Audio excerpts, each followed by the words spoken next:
Welcome, everybody. Welcome to the Dancing Oracle with Najia. I'm a psychic medium. I'm going to do a tarot card reading today based upon the question I had in the last video, all about the DNA light activation codes and how that will change everything and who is receptive and what happens to the people that aren't receptive. So I talked about that, but I'll recap in a different way. I'll explain it a little differently. I did a whole 15-minute explanation about what's really going on, but let's just do a simplified version. Let's say you want to give something wonderful, like these DNA light code activation, like the universe wants to give you, your angels and guides. The universe wants to raise your frequency. It's all good, right? But you're not receptive to it. They're not going to force you to take it in. The frequencies are there, but they can't force you to digest the frequencies. You may repel them off. You can stay in your own world. Think about if you've ever wanted to do something really nice for somebody. I was thinking about my little grandniece, Mila Grace. When she gets in the mood with her puss face, right? I could have the best, most fun plans. I've been planning to do all this really great stuff with her. And when she gets in that, she'll cry. She's got the puss face because whatever, she's mad at her brother, whatever.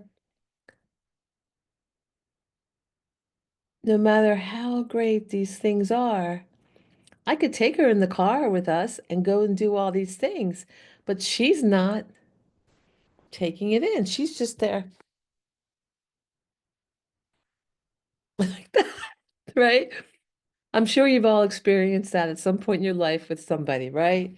You have in your heart the coolest, greatest, most wonderful things you want to give, adventures, and you're just planning like how great it's going to be.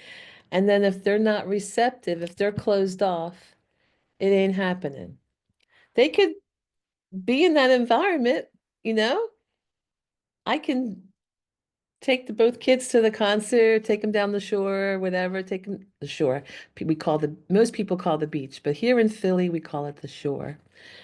And Jersey calls it the shore. But I would say the rest of the world won't know what I'm talking about. Yeah, I mean the beach. So she could be there, but if she's in the puss face mood, she's not absorbing that wonderful beach atmosphere, beach vibe. She's just not getting it, right? I could put her on the ride, on the carousel, and she'll still be like that. So it's kind of like that. It's yeah, that they're going to be showered with light codes, but they're not going to experience the benefit unless they can be receptive. Like, so maybe, people you care about, you really love, and you're hoping that some of their trauma will be alleviated. Yeah. If they're receptive, if they see you doing so well, receiving the light codes, your life is changing, they might say, yeah, give me some of that. Or they might get scared. It's too different. It's too foreign. They're afraid of change. Oh no. And they cling to the old. But their angels and guides, their higher self is always there for them. Always. Whenever they're ready. Okay? So nobody wants to see anybody suffer. But there are learning experiences, and people will have to be stuck until they learn, until they're open to receive the teaching. Goodness. I almost ripped my new little, what do you call this? Cover up. It's really a beach cover up, but I wear this around the house or over a pair of, over a t-shirt with jeans. I love it, love it, love it. Okay. I'm going to see what I'm getting. All right. Wow. Four of Swords energy in reverse. Just what I was talking about. This is somebody who's been shut down because of trauma. Because of trauma. And they're flattened by life. And they got to nest and curl up. They've got a broken heart. See that broken heart? But it's in reverse. And the swords will fall away. The swords of the mind, the things that they hold on to so much and they won't let go. Those swords of the mind will fall away so that they can rejoin the land of the living. Now, it's still a bit of a journey. They got to go through the Five of Sword energy, which is a lot of change and, facing those swords and eventually getting to the safe part with the Six of Swords energy. It's a whole journey. It's not like instant. The wake up energy will be instant, but recovery will take time, but it's good. It's going in a good direction. So yes, Colette, I know you're worried about your mother and all the trauma she's been through. Yeah, so for some people, this time of meditation, this is like someone taking time out to meditate, right? And just, I give up. I give up the struggle. I give up the battle. I gotta just rest my mind. I gotta recuperate. Okay? And then reverse. Reverse, they're getting through that recuperation and they're ready to join the light. They're getting there. Okay? All right, so I'm getting a message from this card. What shall it be? Wow. Five of Cups in reverse. You know what? These like most reversals are the shadow side and they're really difficult. But these two cards, the reverse is good. It's good. Yeah. So I'll show you the regular meaning. All right. So this woman, her heart, it hurts because she's lost. These cups have spilled and she's just watching everything go down the drain and wash away. And she's like, what the hell? I'm just going to kick it in there and let the water spill. My heart's broken. And she's just thinking about her grief. This is the grief card. Sorrow. I've lost this. And they're only looking at what I've lost, what they've lost, right? They're looking from their heart because cups are water. Their emotion, they're tied to the water element, to sorrow, to pain, to feeling, to love, right? But in reverse,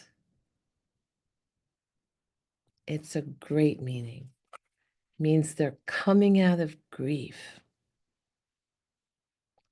They're looking at what they still have left and what they're grateful for. Okay. Now I'm called to do an angel message. I've been getting some really interesting feedback in my comments about a lot of the world changes.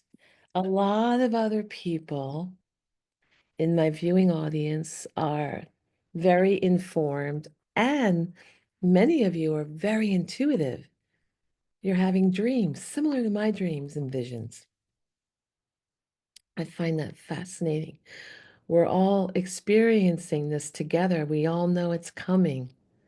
And then a lot of you follow other psychics that are saying the same thing about the two suns. That, we all know about the earth changes. They started happening already. But I've heard a lot of people in the comments talk about the pole shift. I was told about it 40 years ago. I think everything was supposed to happen a long time ago, and there were a lot of people doing a lot of prayers. Remember the harmonic convergence was that in the 80s or 90s? I think it was in the late 80s. Maybe I'll look it up and tell you about it. Let me look it up before I do the screenshot because I always felt like a lot of what I see taking place soon or sensing, I've been told I'm getting it soon from my guides. I I think it was supposed to happen decades ago. So I'm going to type in harmonic convergence.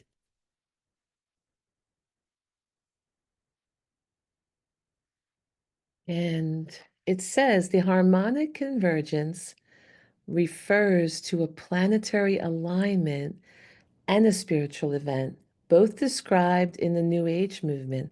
This event, which occurred in 1987, involved a synchronized global peace meditation coinciding with a celestial alignment.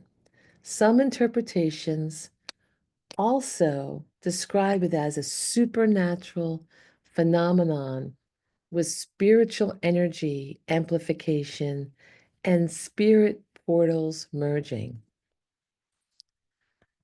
So I'm looking it up also in Wikipedia, and Wiki says it was the world's first synchronized global peace meditation, coinciding with an exceptional alignment of the solar system planets on August 16th through 17th, 1987.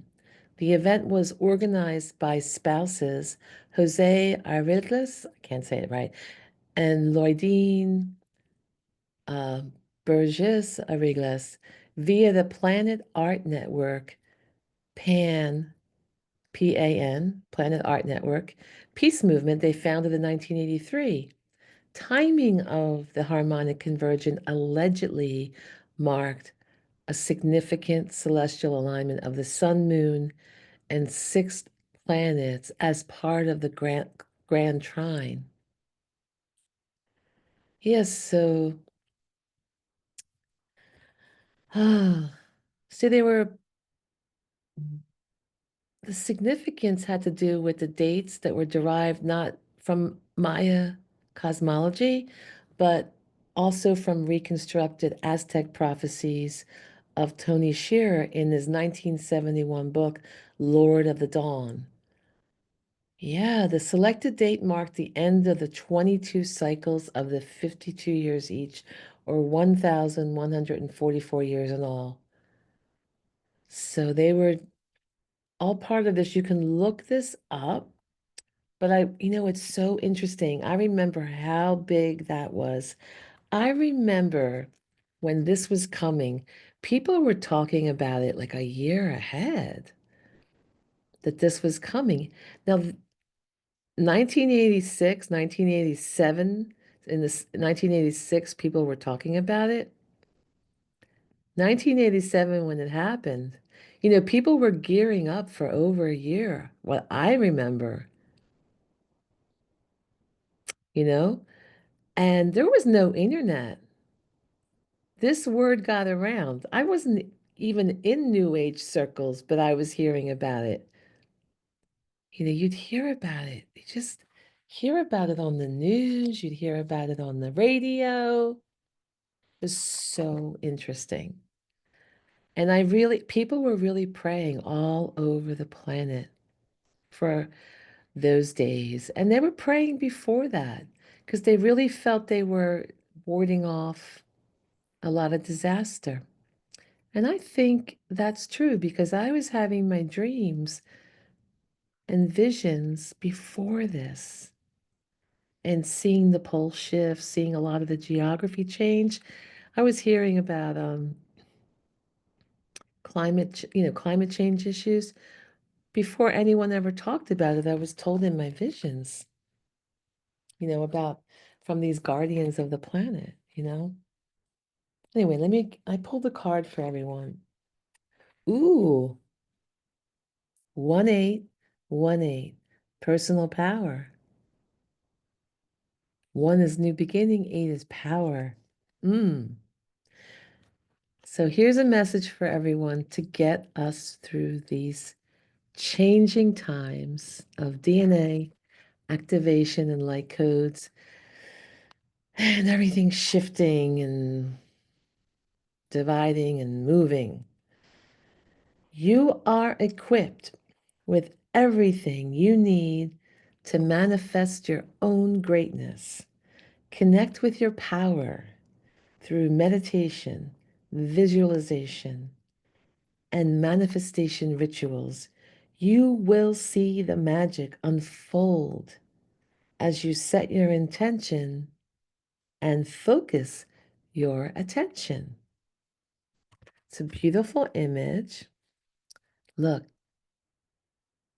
if you need uh, some reinforcement of your personal power, take a screenshot right now. All right. And keep it on your phone. A little affirmation from the universe that no matter what, you're going to have more power. You're going to have a new beginning. You're going to have a new beginning with this. And you're going to manifest your greatness because you're going to have all the tools you need with the light codes, enhancing and raising your vibration. Yeah, you're going to have the strength of the lion. See? With this big creature, this big wild creature, and you'll be connected to the universe, to the light codes coming in, surrounding you and empowering you. And everyone has a chance at this. Everyone can do this. They just have to let it in. Now, there will be a period when things come in a big wave, perhaps 3 big waves, from what I'm hearing from other psychics. Okay? I think it's going to happen. The major one that kind of is world changing. It's going to be a major event in February 2026. I don't know if it's the visions I have, but there's definitely going to be a big shift. It might be these light codes. It might be something else. It might be contact from other beings because I have visions of that too a long time ago. And my visions from long ago have come true. So there's many that have come true. And so, I trust them. I trust the source. Um, I trust the source of where they're coming from. Okay? I've learned to trust them and not discount my visions. And I hope that you are trusting yourself more. If you're getting messages from spirit, please don't discount yourself. Just explore it. Write them down, think about them, ponder them, meditate. Yeah, so allow spirit to come in and give you messages and guidance. And you know, these are a nice tool. Angel cards, numerology. There's so many different decks out there that you can ask a question of and tune in. You know, you can even use a little dowsing rod or a pendulum. Those two things you can make. You don't even have to buy them. It's all about following the energy. I think what I'll do is I'll play around with that idea of and play being the operative word, even though this is sacred tuning in, but that attitude of playing involves being open-minded. Because when you play at something, you're not like forcing it or being all serious and I expect it to be like this and that, right? There's an element of joy when you play. There's an element of receptivity and openness when you play. There's an element of following the flow. When you play, you follow the flow. So, wouldn't it be fun if we all made a pendulum from a piece of jewelry, like one of your favorite earrings that you lost one and you still have one, or you have a beautiful stone that you can attach to a string? So you could take any shiny, beautiful thing, crystal, whatever, and you can even use a needle. When I was young, we used to use a needle, like a needle and thread, and we used to just hold the thread with the needle over the palm of our hand, and it would either go in a straight line or a circle. And you can ask the pendulum, yes, give me a yes, give me a no. And it will, for everybody, it's different, you know? It'll give you, you know, it could be waving one way is a yes, waving another way is a no. A circle could be a yes or a no. It just depends how your spirits want to communicate with you. So I think that'll be coming up in future videos. And why don't we all do it at the same time? Group effort, right? Be fun. And then you can let me know in the comments what you got. Are we all getting the same answers? You know, I used to do tarot cards. There would be groups of psychics doing like, you know, maybe 6 people, 9 people on a Zoom or something like a Zoom. And they're all reading on the same subject and they're all getting the same cards or same story, a lot of the similar cards. And I'd be doing my cards and getting the same cards. I would, you know, be just in my home and nobody knows I'm doing it. But I just thought, oh, I wonder what I'll get if I read cards on this subject. So yeah, not everyone can read cards, but everyone can use a pendulum. Everyone can make a pendulum. All right. So I'll see you in the future. Start looking around for your pendulums. Take care. Bye.